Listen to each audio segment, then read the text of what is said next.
آیت کریمہ میں اللہ رب العزت نے مومنین کی 9 صفتوں کو بیان فرمایا، اور مومنین کی پہلی صفت یہ بیان فرمایا اللہ رب العزت تائبون توبہ کرنے والے، العابدون عبادت کرنے والے، الحامدون خدا کی تعریف کرنے والے، السائحون روزہ رکھنے والے، الراکعون رکوع کرنے والے، الساجدون سجدہ کرنے والے، الامرون بالمعروف بھلائی کا حکم دینے والے، والناہون عن المنکر برائی سے روکنے والے، والحافظون لحدود اللہ اللہ کے احکام کی حفاظت کرنے والے، وبشر المؤمنین اے آقا علیہ السلام ان مومنین کو خوشخبری سنا دیجیے۔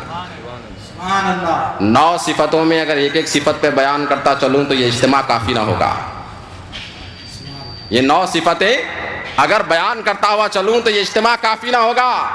اس قرآن کی ایک آیت ایسی ہے کہ اگر زندگی بھر اس پر اگر بیان کر دیا جائے تب بھی یہ معاملہ ختم ہونے والا نہیں ہے۔ اس لیے میں نے آپ کے سامنے ترجمہ تو رکھ دیا، اور اب یہ بھی سن لیجئے توبہ کرنا سب سے پہلی اللہ رب العزت نے صفت بیان فرمائی، بعد میں عبادت کہا، بعد میں تعریف کہا، بعد میں روزہ رکھنا، بعد میں رکوع کرنا، بعد میں سجدہ کرنا، بعد میں بھلائی کا حکم دینا، بعد میں برائی سے روکنا، بعد میں احکام کی حفاظت کرنا۔ اللہ رب العزت نے سب سے پہلے یہ صفت کیوں بیان فرمائی کہ تم توبہ کرنے والے پہلے بن جاؤ؟ کیونکہ جب تک انسان اپنے گناہوں سے توبہ کر کے اللہ کی بارگاہ میں نہیں آتا اس وقت اس کی کوئی عبادت قبول نہیں ہو سکتی۔ وہ چاہے نماز پڑھ رہا ہو اس کی عبادت کبھی قبول نہیں ہو سکتی، روزہ رکھ رہا ہو اس کی عبادت قبول نہیں ہو سکتی، اس لیے کہ انسان اپنے سارے گناہوں سے جو ہے توبہ کر کر اس کے بعد میں جب بارگاہ الہی میں آتا ہے تو اللہ رب اس کی ہر چیز کو قبول فرما لیتا ہے۔ سبحان اللہ سبحان اللہ۔ یہ معاملہ ایسا ہی نہیں۔ حضرت آدم علیہ السلام جنت سے زمین پر اتارے گئے، اور اللہ تعالیٰ قرآن میں ارشاد فرما رہا ہے وَلَوْ أَنَّهُمْ إِذْ ظَلَمُوا أَنفُسَهُمْ جَاءُوكَ فَاسْتَغْفَرُوا اللَّهَ وَاسْتَغْفَرَ لَهُمُ الرَّسُولُ لَوَجَدُوا اللَّهَ تَوَّابًا رَحِيمًا کہ اگر تم اللہ رب العزت کو توبہ قبول کرنے والا رحم کرنے والا اگر پانا چاہتے ہو تو تمہیں بارگاہ مصطفیٰ صلی اللہ علیہ وسلم میں جانا پڑے گا۔ یہ کوئی حدیث پاک صلی اللہ علیہ وسلم نہیں سنا رہا ہوں کہ کوئی مجھ پر یہ اعتراض کر دے کہ یہ حدیث ضعیف ہے کہ یہ حدیث صحیح ہے، کس نے روایت کیا، یہ بات اب یہاں پر نہیں ہو سکتی، کیونکہ قرآن کی آیت سنا رہا ہوں وَلَوْ أَنَّهُمْ إِذْ ظَلَمُوا جنہوں نے اپنے نفسوں پر ظلم کیا ہے جاؤکا وہ تمہاری بارگاہ میں آئے، بارگاہ مصطفیٰ صلی اللہ علیہ وسلم میں آئے، اور اس کے بعد جاؤ گا فاستغفروا اللہ اللہ سے مغفرت طلب کرے، واستغفر لهم الرسول اور حضور پاک صلی اللہ علیہ وسلم اس کی مغفرت کرنے پر اس کی مغفرت چاہنے پر جو ہے سفارش کرے شفاعت کرے لوجد اللہ تواب الرحیم تب وہ اللہ رب العزت کو توبہ قبول کرنے والا رحم کرنے والا پاؤ گے۔ سبحان اللہ سبحان اللہ۔ توبہ قبول کرنے کے لیے بھی میرے بارگاہ میرے آقا علیہ السلام کی بارگاہ میں آنا پڑتا ہے، اور ہم اور آپ نہیں۔ حضرت آدم علیہ السلام کی جو توبہ قبول ہوئی میرے آقا کے صدقے میں قبول ہوئی۔ حضرت آدم علیہ السلام جنت سے زمین پر اتارے گئے، اور حضرت آدم علیہ السلام نے جو فرمایا تھا اللہم بحق محمد اغفر لی خطیئتی کہ میرے اس لغزش کو معاف فرما دے حضور پاک صلی اللہ علیہ وسلم کے حق سے، تو حضور پاک صلی اللہ علیہ وسلم کے حق سے جب حضور کے حق سے جو حضرت آدم علیہ السلام نے جب دعا فرمائی تو اللہ رب العزت نے ارشاد فرمایا کہ تم نے محمد صلی اللہ علیہ وسلم کو کیسے پہچانا، کیف عرفت محمد صلی اللہ علیہ وسلم کہ تم نے حضور پاک صلی اللہ علیہ وسلم کو کیسے پہچانا؟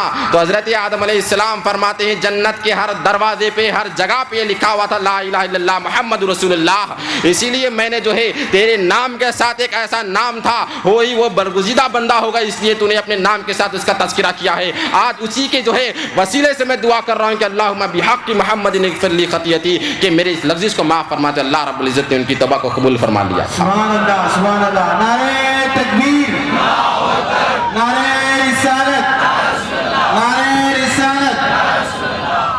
یہ کون حضرت آدم علیہ السلام ہے جن کے بارے میں حضور نے فرمایا کہ میں اس وقت بھی نبی تھا جب حضرت آدم علیہ السلام بین الروح والجسد کہ روح اور جسم کے درمیان تھے، تو کہیں فرما رہا ہے کہ بین الماء والطین اور مٹی اور پانی کے درمیان تھے، تو کہیں کسی روایت میں یہ ملتا ہے کہ ابھی مٹی گوندی جا رہی تھی تبھی میں نبی تھا۔ جب حضرت آدم علیہ السلام کو اپنی توبہ قبول کروانے کی جب ضرورت آئی تو آقا علیہ السلام کا نام لے کر انہوں نے کروا دیا، اور قرآن بھی اس پر شاہد ہے کہ وَلَوْ أَنَّهُمْ إِذْ ظَلَمُوا